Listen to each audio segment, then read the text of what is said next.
Marahay na hapon, Bicolandia.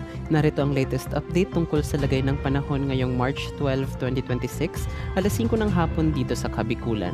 Patuloy na ang paghina ng bagyong binabantayan sa Philippine Area of Responsibility. Taglay nito ang lakas ng hanging aabot sa 45 km per hour malapit sa gitna at pagbugso naman naaabot sa 55 km per hour. Dahan-dahan itong kumikilos patungong silangan, hilagang silangan. Mababa pa rin ang posibilidad nito na pumasok sa Philippine Area of Responsibility at patuloy na rin itong hihina at matutunaw. Kaya hindi ito inaasahang magdudulot ng anumang malalang epekto sa ating bansa. Kahit na humina na ang bagyo, patuloy pa rin nakakaapekto ang trough o extension nito sa may bahagi ng Surigao del Sur at Davao Oriental.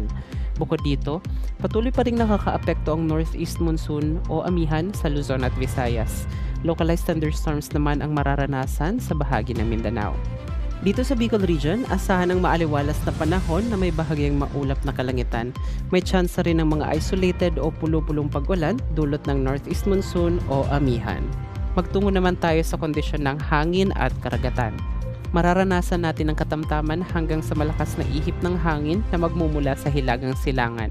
Ang alon naman sa ating mga baybaying dagat ay posibleng umabot sa 2 hanggang 4 na metro ang taas. Wala namang nakataas na gale warning sa Bicol Region. Ang agwat ng temperatura sa Kabikulan bukas ay maglalaro sa 22 to 31 degrees Celsius. Bumaba naman ang forecasted heat index o mararamdaman init ng ating katawan bukas. Maaari na lamang itong umabot sa 33 degrees Celsius.